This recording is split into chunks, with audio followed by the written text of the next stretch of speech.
I want to give a shout out to Jordan Love becoming the highest paid player in the NFL. There you go. Now, Aaron was with us on NFL Network yesterday. Don't spend it all in one place, but if you do, I still have a house in Green Bay that's up for sale. A-Rod, I won't be buying your house, man, but I'll go check on it, make sure it's well taken care of. The 2020 QB draft class with the most recent contract extensions going to Jordan Love and Tua now totals over $1.2 billion in new money between Joe Burrow, Justin Herbert, Jalen Hurts, Tua, and Love.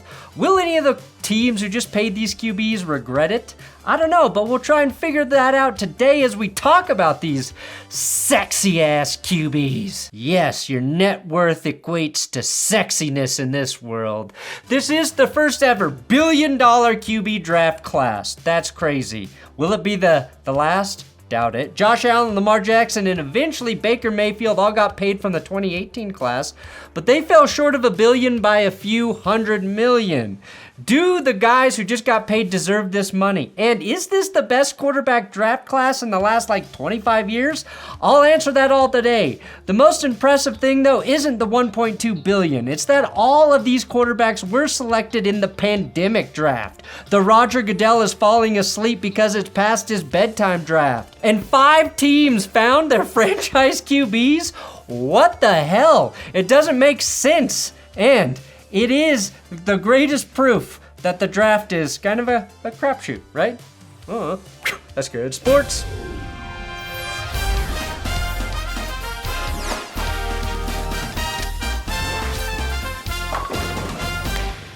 Please subscribe here so maybe I can be overpaid one day. Big announcement, Thursday night. After the Hall of Fame game this week, I'm going to be live streaming here on YouTube to just my YouTube members and my Patreon members.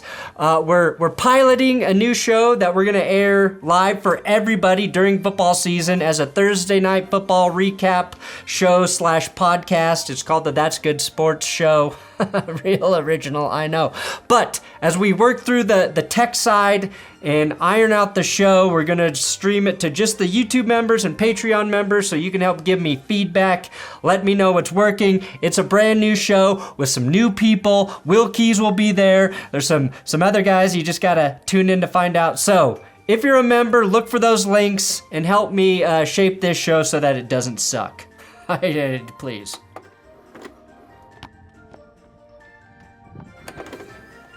Now, I know I said the 2020 draft was marred by the pandemic, and it was, but I think the 2021 QB draft class was tougher to evaluate because of that in the weird season college football had. Which is why I want to mention that Trevor Lawrence, also just got paid, was drafted in 2021, a year after the previously mentioned Fab Five. And in sharp contrast to the guys we're talking about today, he's the only quarterback to get paid from his draft class, and the only one who's still with the team who selected him. I do think it's very cool that all of these quarterbacks got their bag, and they all earned it in different ways. I'm getting a little tired of football fans using Super Bowl wins as the only metric for a quarterback and his success in QB salaries. It was the weakest argument I kept seeing when I tweeted that it was crazy all 5 of these quarterbacks were in the same draft. This is probably the best quarterback draft class since 2004 when Big Ben, Eli Manning, and no contraception Rivers came off the board. And it's consensus that the 1983 draft featured the best QB draft class ever. You had John Elway, Todd Blackledge, Jim Kelly, Tony Eason, Ken O'Brien, Dan Marino, all selected in the first round. That's 3 Hall of Fame QBs, 10 Super Bowl appearances, and only John Elway finished his career with a Super Bowl win. I do not believe this 2020 class will have 10 combined Super Bowl appearances, but I do think it could have 3 Hall of Famers and at least tie 1983 with 2 Super Bowl wins, possibly. Now, the first quarterback to get paid was actually Jalen Hurts, who signed a 5-year, $255 million contract on April 17, 2023. Hurts has notably advanced to the Super Bowl and probably played well enough to win that game prior to getting paid, and he did that with a shoulder injury. You might look at Hurts' numbers and say 45 touchdown passes over the last couple years isn't all that staggering, but he's also got 41 rushing rushing touchdowns in his career, including 28 the last 2 seasons. We'll see if those short yardage touchdowns are still easy to come by without Jason Kelce anchoring the offensive line, but Hurts is effectively the best goal line back in the league. Yes, I said goal line back. I would rather have Jalen Hurts carrying the ball than any running back in the league on 4th and 1 at the goal. After getting all that money, however, Hurts' interception rate increased by 1.5% and his passer rating dropped from 101.5 to 89.5. The big concern going forward is about 2022 versus the rest of his career and whether or not that season is an outlier. I think 2021 and 2023 Jalen Hurts is still a good player, but they gave him $255 million to be the guy that was named second team All-Pro and finished second in MVP voting. Hurts battled through some sort of knee or leg issue last season, which is why I think his rushing yards dropped from 51 to 35 yards per game. I think there's a big question mark for the Eagles' offense as a whole this season with new coordinator Kellen Moore, which will be the 3rd OC Hurts has had in 3 straight seasons. That's not ideal. Now, Hurts can't control that, but I think his numbers, if they can get back to his near MVP form, will be a reflection of what Kellen Moore does as the OC this season. And if that doesn't work out and the Eagles fall short of expectations, they may be overhauling their entire staff. I think it's fair to say Philly faces more uncertainty than any team I'm discussing today in terms of coaching. Now, in terms of living up to the contract, I think Hurts already has done that. I know that may sound weird, considering the Eagles shat the bed in the second half of last season, but Hurts' production was nearly identical to 2022. The big difference was his jump from 6 to 15 picks. Can Kellen Moore help him there? Nobody knows because both Justin Herbert and Dak Prescott with Kellen calling the plays were hurt. Oh shit, no, that's the Kellen curse. Kellen's not a bad OC. His quarterbacks just get hurt. Run, Jalen, run. I think you got to show love to Jalen Hurts. Joe Burrow, he signed a 5-year, $275 million contract on September 7th, 2023. Joe Burrow is the oldest of the 2020 draft class. He'll be 28 years old by the end of the 2024 regular season, but I'm not worried about his style of play aging as much as I am his body holding up. In his 4 seasons in the NFL, 2 of them ended prematurely due to injury, meaning he's missed 13 games in his career. I think the Bengals are plenty aware of that concern too, or else they wouldn't have re-signed Jake Browning. I actually think Browning could and should have made a lot more money after what he did, but he's only earning a base salary of $915,000 next season, which is actually slightly less than Brock Purdy, who will finally make $1 million this season. When Burrow is healthy, there's no wondering whether he's worth the money.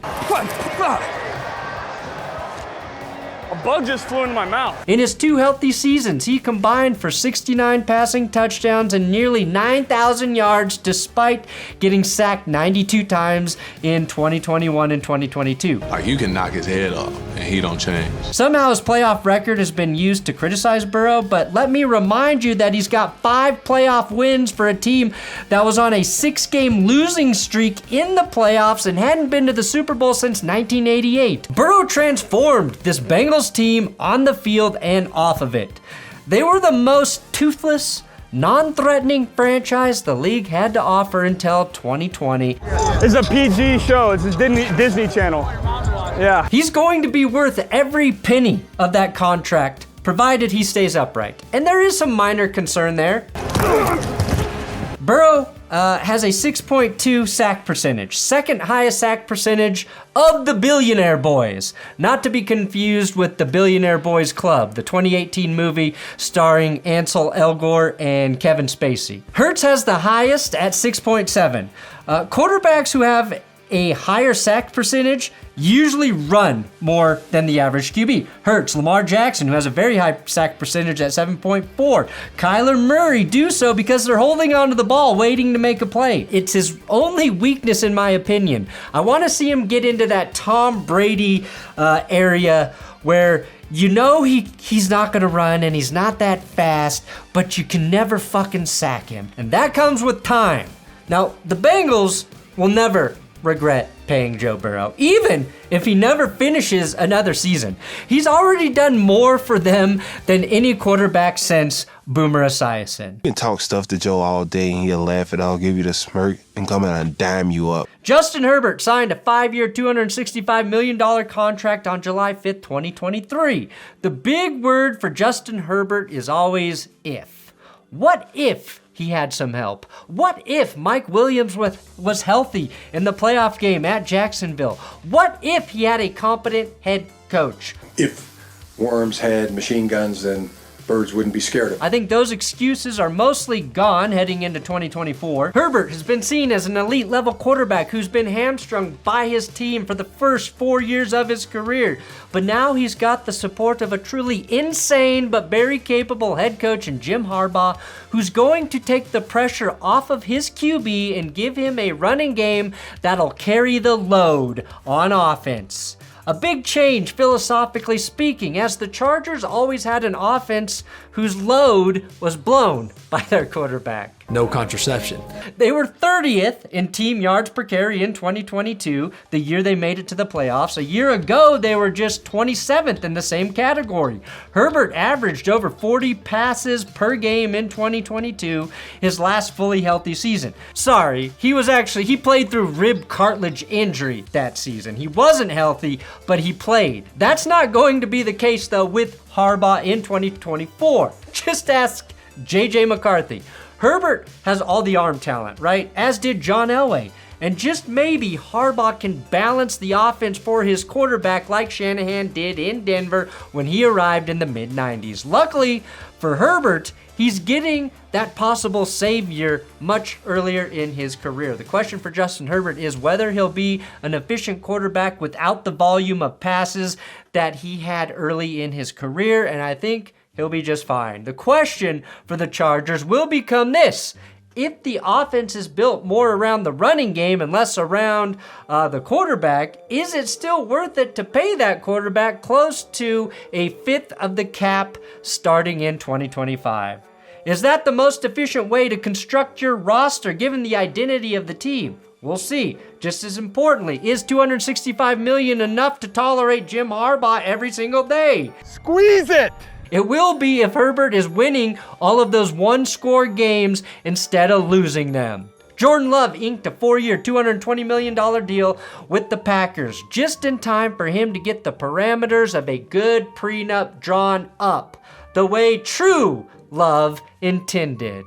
Now, let's just look at the reality of this situation without taking anything else into consideration, okay? Jordan Love has 10 wins in his career. He's getting $22 million per career victory. Burrow, Tua, and Hurts have all career wins in the 30s, including the playoffs. Of course, Jordan Love's circumstances are wildly different than the other 2020 QBs. He was never supposed to see the field early, and he didn't, throwing just 83 combined passes prior to the 2023 season. Love is getting rewarded for his development, his patience sitting behind Aaron Rodgers, and of course for what he did in the second half of 2023. You can see where things changed for Jordan Love in the Packers. Love threw a game-ending pick in Week 9 against the Steelers. And after that, his team finished 6-2 to end the regular season, while Love threw 18 touchdowns and just 1 interception in those 8 games. Not to mention, he blew the doors off the Cowboys in Dallas and had the eventual NFC champions on the ropes in Santa Clara before the Packers season finally came to an end. It's scary to pay a guy $220 million for a half a season's worth of elite play, but remember that Matt LaFleur and Brian Gutekunst have spent the last 4 years in the building with Jordan Love. They've seen all the work in the offseason, primarily because he wasn't doing it in darkness retreats. So this money isn't being thrown around as blindly as we might think. So I guess you can say Love is not blind. Personally, I think Jordan Love is the most impressive quarterback of the 5. The second half of his first season starting was fucking insane. He can make every throw. He's clutch. He's great against the blitz. And he did it all with a group of receivers who are babies. No Tyreek Hill, no Jamar Chase, no A.J. Brown, no Keenan Allen. If he's the same quarterback he was week 8 through the postseason, and those young receivers develop accordingly, I think he has the highest ceiling. Cathedral. Chances of regret here, slim. Assuming his accuracy and calmness mimic his second half of last season. And finally, Tua signed a 4-year, $212 million deal in July of 2024.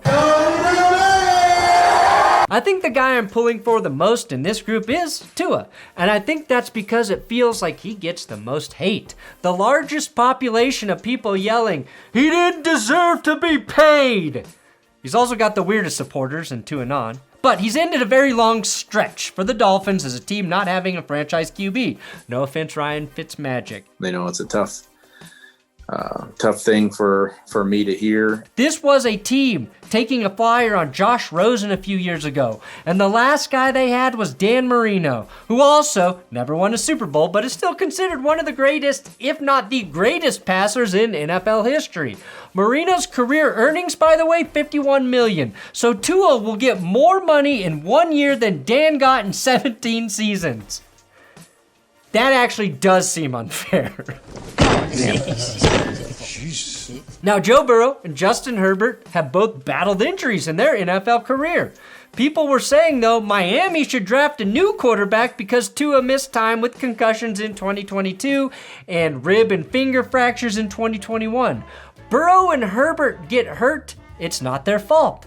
Tua gets hurt, it's because he's more brittle and risky than your 90-year-old grandma about to drop in for the first time on an Olympic-sized halfpipe. Skate or die, grandma! Skate or die! And you're probably gonna die. Now that's been the narrative around these three quarterbacks. Tua learned jiu-jitsu, and he was the only one of these three QBs that played every game last season. Now next to maybe Jordan Love, Harbaugh pending here, I think Tua has the best coaching fit for him of all the QBs I'm talking about today. A coach who unequivocally believes in him. I've been told from several birdies that are, here in the facility that he went to bat for me with, our owner. And I won't go into details of things that I heard were said, but just know like he is what he says. I think that's the edge Tua has in terms of production for 2024.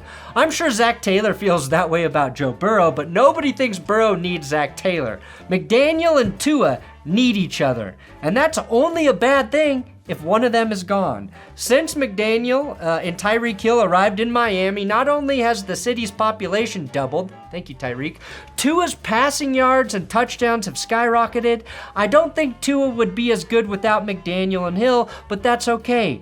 They're all back this season, and until Tyreek actually retires young like he's hinted, there's a very good competitive window open for the Dolphins offense. Tua's biggest problem is he doesn't look as cool as these other quarterbacks when playing, probably because he's left hand.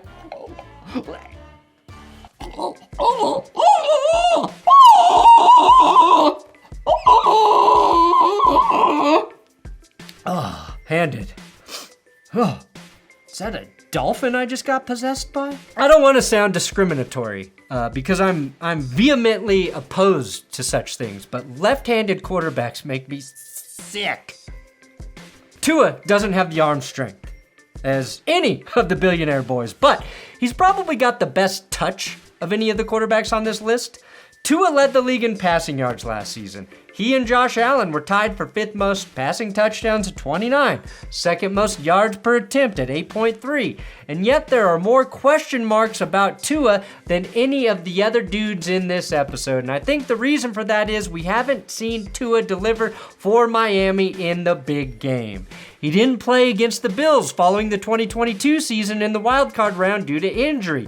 If he did play in that game, he might have won because the Bills defense gave up 31 points to Skylar fucking Thompson in one of the sloppiest playoff games in the last 5 years. A win there probably changes the narrative around Tua. Last season, Miami struggled against good teams, backed into the playoffs with a terrible loss against the Ravens, and then a loss to the Bills, and Tua tried to lead an injury-plagued team through Arrowhead and one of the coldest playoff games ever. It was as if God didn't want the Dolphins to win last season in the playoffs. I don't think the Dolphins are going to regret paying Tua. It's only a 4-year deal. I don't know how good Miami can be as a team, but that's due to injuries and massive defensive question marks heading into this season. I do predict Tua will continue to be the most ridiculed quarterback on this list until he gets a postseason win. Something Justin Herbert also has hanging over his head, which I think means we are destined for a Dolphins-Chargers wildcard game that's going to solve that mystery for us once and for all. Bottom line, I think the 2020 QB draft class is rare, so appreciate the fact that 5 really good quarterbacks, maybe they have some flaws, sure, but they all came out of the same draft and they all collectively got $1 billion fucking dollars. That's insane. Over $1.2 trillion. It may not happen again for a while. Thanks for watching That's Good Sports, and don't forget, YouTube members, Patreon members, come back Thursday night around 9 o'clock Mountain as the Hall of Fame game winds down for a little piloted episode Thursday Night Football recap.